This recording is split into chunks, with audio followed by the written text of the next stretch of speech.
Listen to this podcast now on the Red Apple Podcast Network. The Leadership Thread with Dr. Peggy Polonis. I'm Dr. Peggy Polonis. Join me on each episode where I unravel the story that shaped leaders, tracing the thread that led them where they are today. Because leadership isn't born in adulthood. And thank you once again for joining us on the Leadership Thread, education, ethics, and sustainability. Download all of Red Apple Media's podcasts right now through your favorite podcast platform. Excuse me! Taxi! Come on, what are you doing? This is the 77 WABC minicast. Speaking of people who want to seem smart, Gavin Newsom. Oh my gosh, this book is such an embarrassment. This book should, it won't, but it should render him completely ineligible to be president of the United States. Pseudo-intellectual. He writes like the bad student that he was, who's very, very committed to turning in as much work as the teacher asked for, right? What's the first question you used to ask when you had a writing assignment, right? You got to write a book report about George Washington.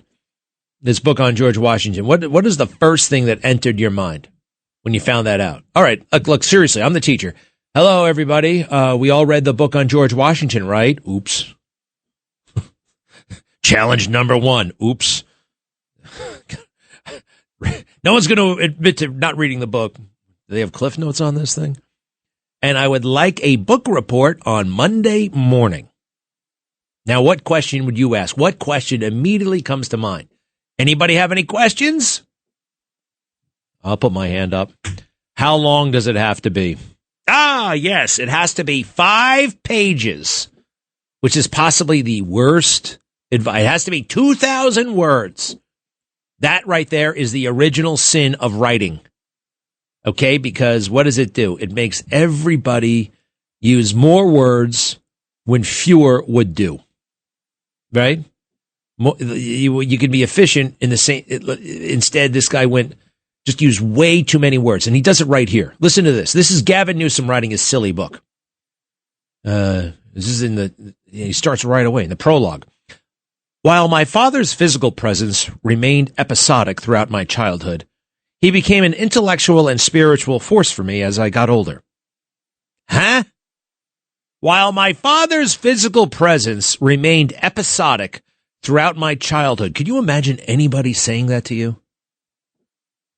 He became an intellectual and spiritual force for me when I got older. The first part of that statement is just ludicrous. Episodic. You mean you didn't see your dad so much, right? Why can't you say it that way? He spent so much time talking about his dad, what a great guy he was, but the dad walked out on the family when he was 4 years old. He's got some daddy issues. Never saw him. He's also got some mommy issues. Never loved him. Never could say I love you. Hey, I could feel compassion for him as a human being. Oh, also, he wet the bed. He was a big-time bedwetter. Now, I mean, to this day, I have an occasional accident. Everybody does. You ever have that happen to you, Carlos, as an adult? Wetting the bed? Give me a break. Really? Didn't you ever dream that you were urinating and then all of a sudden you find out you're urinating in your bed? Only me? Well, I don't think it's only me, Carlos. I know it's not only me. Let me see here. Now, how about this one? In my more solitary moments as governor, it hits me that I have no one I can call to fill his absence. No one who might listen to my fears and anger and respond with understanding, savvy, and an erudition that brings with it history and philosophy and literature. I struggle at times to make sense of the challenge of governance before me, in part because it is a challenge that has few precedents in history, and in part because the means to meet it are not always within my grasp. What a beautiful young man. You are such a good writer. How old are you? 13? Trying to write an essay to impress somebody? Now look, you could just say, I miss my dad. I miss my dad a lot. We used to talk. What kind of statement is this about his friends? I mean, it's not like his father was governor.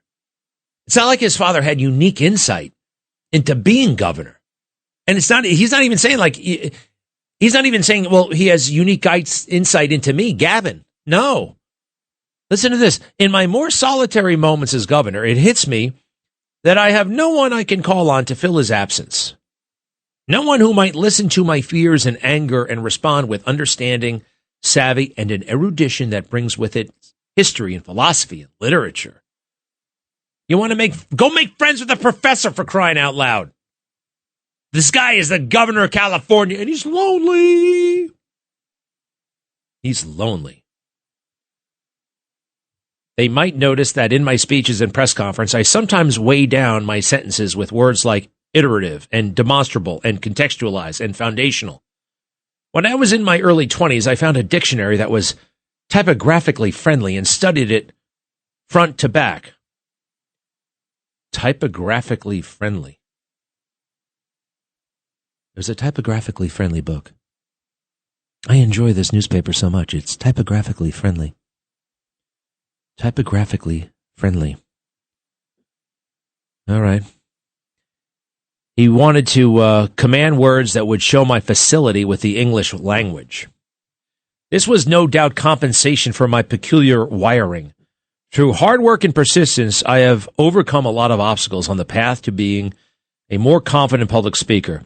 But I have yet to find comfort reading a typewritten speech. I can't manage the spatial tracking of looking up and down. It feels like vertigo. Reading from a teleprompter is easier only because the lines appear with plenty of space. Oh, the woes of being Gavin, huh? It must be tough.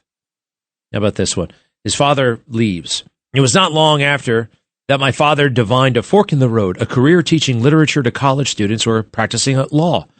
Out of no special ardor, he picked the latter. So I got to go back and figure out what the latter was. Okay, practice law. How about out of no special ardor? Does that mean what does that mean? Ardor. I can kind of feel like enthusiasm, I think is what it means, but let's see here. Yeah, enthusiasm or passion. But even I got a pretty reasonable I got to look it up. I got to pause and look it up. Ardor. Who talks like that? Where to hang his shingle? In pursuit of an answer, he scooped up his T.S. Eliot and William Blake and headed to Lake Tahoe, to the old Squaw Valley ski resort. Damn, this guy couldn't just have a think on the couch. I'm sorry.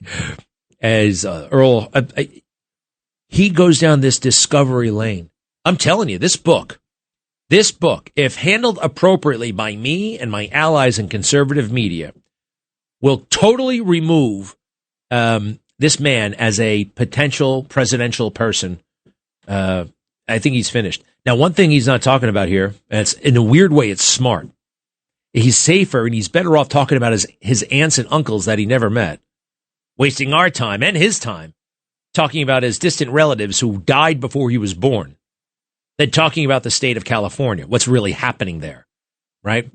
Was he navel gazing and missing his father when he didn't fill up those reservoirs? Next time you have some downtime, some solitary time, just try to think, what would a responsible governor do at a time like this? And do something. At Manhattan University, a graduate degree is not out of reach. You'll gain real-world skills, credentials employers value, and connections to New York City's top companies. Choose from their new Master of Science degrees in healthcare informatics, digital marketing and analytics, business analytics, or financial analytics, all built around hands-on learning and industry partnerships. Graduate ready to lead, not just work. Take the next step at manhattan.edu/graduate. Manhattan University. Lead the future.